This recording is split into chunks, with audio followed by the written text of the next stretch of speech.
Colonel Onel Ndongani, the Congo soldier, render explanation about social media reporter Ekoso say was signing a new contract. Na in some of the babonte me I friend ranajo course WhatsApp messages I mean saka say Samba ko sign am a club bi or sign pre-contract agreement entisa we a privilege information mensaka ena mede asia ewofie especially about how the whole identity no ena mede emu enchiremu bro me pacho Super 24 TV information we are seeing nya to hope e be blog ya ma asem ne ba emu ntiase ne mu enchiremu no ye di asia ewofie ha ye come match day 10 Ghana Premier League me pacho unsubscribe ya no hit the subscribe button no about no so me am di dwumadi en ho chia me no me din no Nazo Hamza ba obetimi afre me the blog ma Asante Kotoko reaction no obetimi ajoin this sia na me do ato so 0247 107260 0247 107260 na yen go straight without wasting any time na yen chechere insemu ewofia because one of the main reasons here channel we amanfo ani je ho no ye how masembia ba yenya abotre ichirichirim to the minutest level of obia entiase. Yes, very important. And now na me din komo bi about Kumasi Asante Kotoko. Na Alaji Camel was Saudi Master Keke mo. Omo twen adwen esi nyoma bi so after Samba Cheche mo. I would like to touch on because a hard dream. The rate at which Kumasi Asante Kotoko plays in April no anodin. Plays ni prepare too much and plays no mu prepare no yenim sa yenka se medical team no enenyo madwuma ya untimi blame omonko but eye ho bibia based on mpanyifo kana wo say ye may nice form according to Alaji Camel de enye kwa players ni pra no eye way too much the players no mama for kra busa say the players no more na eye omo ho ana as some of them working against each other and no your question and no arise here because quite awkward. About 10 Kumasi Asante Kotoko players, they are all injured. And Okasa O Kaya, Oda Yemfem free Kote Emmanuel, only the kind pride lada debi intimen wepra, Minta Epra, Awuchi, every cheba so, Onusu Pride, Kwame Poku, Epra, Set Kwedo, Epra. Saka Dauda Iprai 7 na mabono Munkai me 7 ena Hoibium wale name of Fuseni Ipra 8 wale name of Fuseni zu Iprai 8 Munkai me Hoibium Isaac Minta is part of the 8 here my boy Shaibu the oba na anu ya anu so Ipra 9 cotton Monsan fa ba ko bi ensome so na cotton ena Hoibium ena Hoibium so far the mabbo free mitirimu no 9 players omunyina no prepare enyekwa enti just imagine zenka Kotoko register 20 players zenka kan 9 players Kotoko register 20 players isi ameno kaze nka 9 players pe anase 11 players pe ena aka because yemfa de say emu 9 anase 10 de omunya fit omepra eye adia Asante Kotoko management yesremo monhwe na monhwe ho asamonka place ni pra no enya medical team no nko but eye whole lot esi ebi mo mpa ye ebi mo nyoma ye ena ebi mo nso na eye saa monye careful because planet Johnson almost half of Asante Kotoko team no players ni injured and players are meboboy omunyina no so mo ye fitter just imagine say Kotoko will go forward. Players are meboboy just imagine so bia ye fitter just imagine baba yaya players ne epra no issue that should be a major cause of concern to the whole Asante Kotoko fraternity no any kwansi e jama medical team no ngwa any kwansi e about 10 players were injury list so over the years injury ha Kotoko and it's about time yes ye operations yenkoye we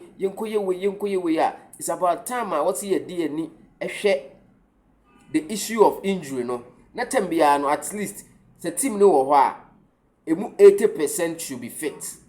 and I say 90% should be fit and the tembia omo injured no should be about 10%. Nemo no say wo situation na omo injury no ekobe omo injury na ekobe 40%. About 40% of Asante Kotoko players no injury because yam fan say some players near 25 and emu 9 and I said 10 injury. Almost half of them are on the injury list.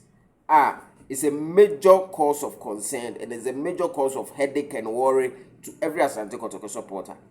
Tina Kotoko de aduana na ebo na wo timi a me mensa e ka no ha emesere kra matete kwa mpuku mu ahye training ase but omo ntimi me work straight emmo game we e donzo mu a hibejaw mu a na bebo Peter Midu akwama na bebo based on Leicester mensa ka edamani mu ha. Yes, eno ho asem no is very important and that me de ahye Samba O'Neil story ase afi ma menko Samba O'Neil story no so nemom no before say me Samba O'Neil story no so no ma memfa the light for powerful no intwamu because agudie mu nsem bebreba ye kan nyina no eye ewiase ne de gigigi ni dankwa no ma dankwa ma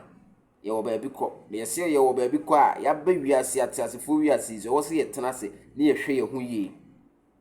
ne ye live a worldly life ene wiase aye we no de bia me ka se sa what is obi a2 obi fo ano atie bi. There are so many things for us to know in this world but enye nyina na ebehu it is what is obi ka nyoma pa bi ano atie what is obi ka asem bi ano atie enu ta light for path na de ba no we are say abibrem ha there are certain group of people we should do away with them. In tree no main title ne say ye wonkofo bi we ase a omoye nipa yodom and mame relating into recent times ya nyoma ekoso wo Ghana that lumba wu achi akosu asewa ene odobronyi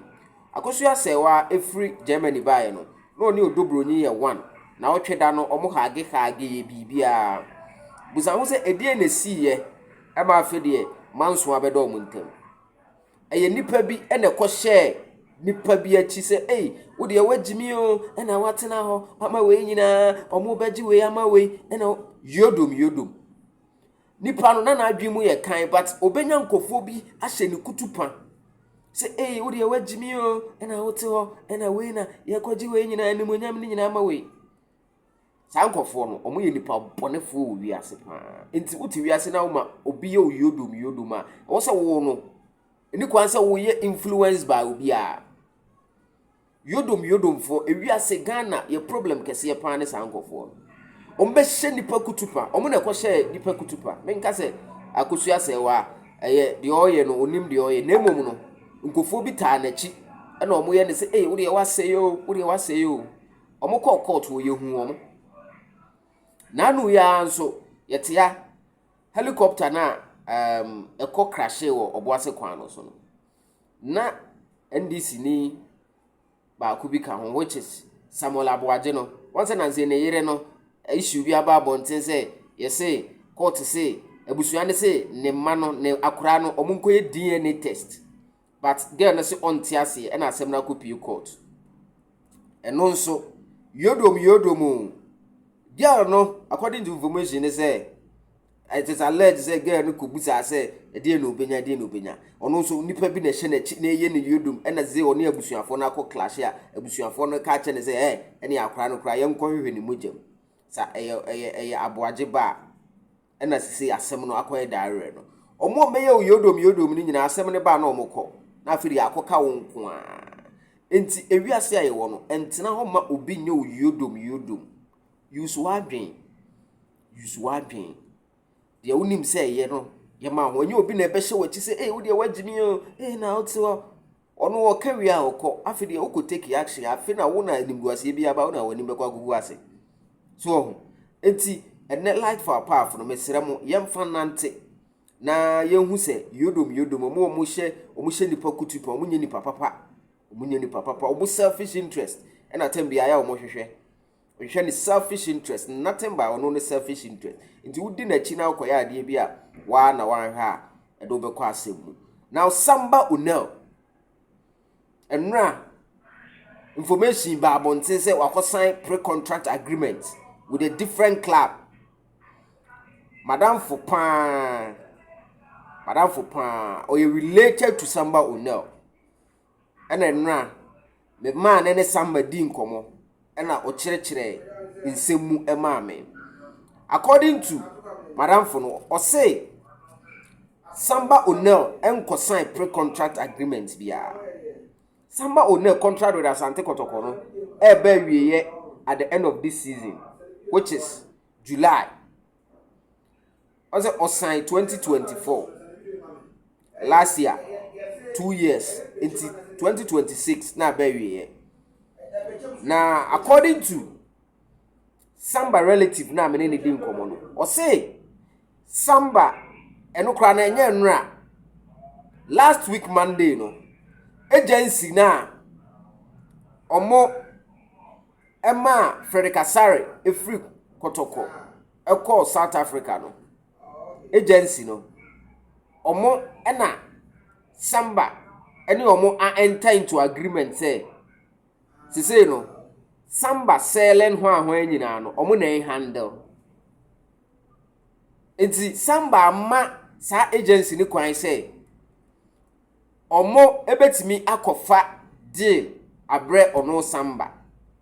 sa the contracts no ebe wiye 2026 na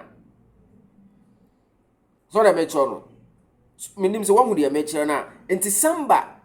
fine club bia o se Samba ene team bia ankoye pre-contract agreement and the contract be wiye or join omo nemom no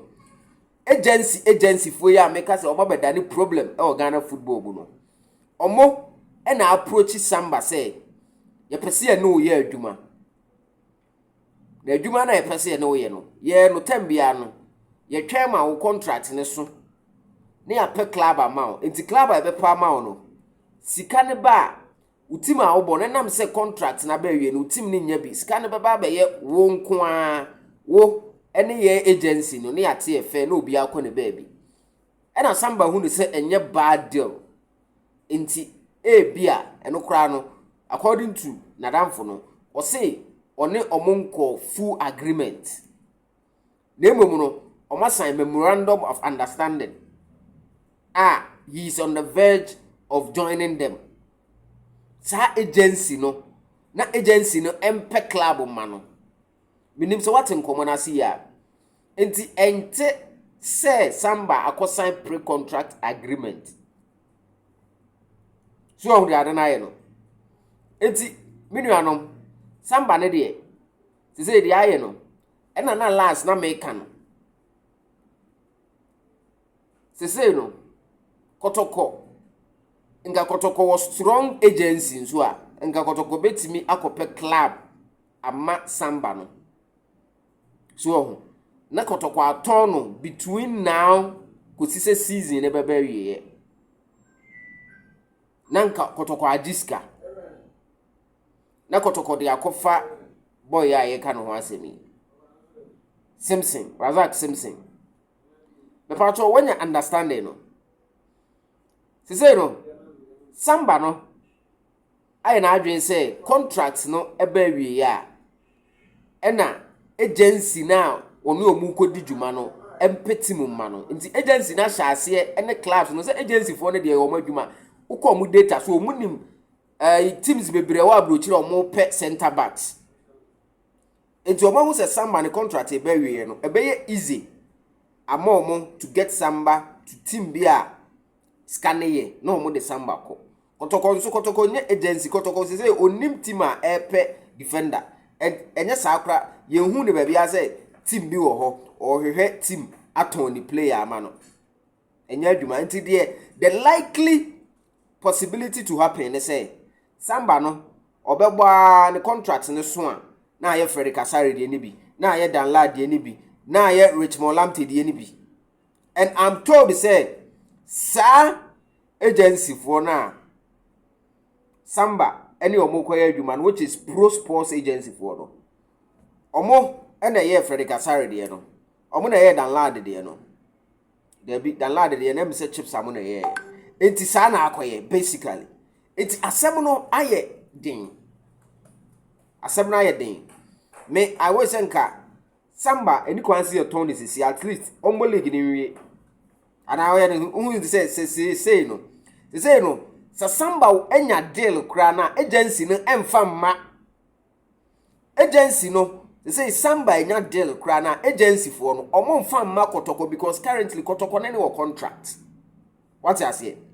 enti opeso omo twen na contract de ba wiye na fe ono Kotoko ndili bio no oni player no nkwa na deal it could be say teams omo no e center back no munya ya nka omo be sign Samba sisi a nanka Kotoko enye skani bi but agency no emfa masisi a because currently Samba na is under contract with Kubasa Santi go do ka so Kotoko or free Kotoko sisi a ade say agency no eto Kotoko eto free Kotoko ho so hu ade say agency for no club na or Samba ni tua sign a event say transfer fee owi anu atua signing on fee to Samba na fee agency na tene share iti asamre de Samba ebe boni contract no awie na okọ saa na ebeye ti se de mukuala bo wie ye okọ ye no saa na ebeye sa ade ba akọ Kotoko betima fa ho ato ne se ye wo sisi a na deal bi aba Kotoko ho direct anase agent bi a ono no adwen papa woni team kakra e de deal bi aba se team we e Samba e bi after January Kotoko ye pese ye so ni sisi a ye mpese ne contract de beso na Kotoko enya kakra no wagema ne ko sa ente sa de a agency na Samba akosan ama omo ne de omo no contract ba wi a na omo ton players eno ano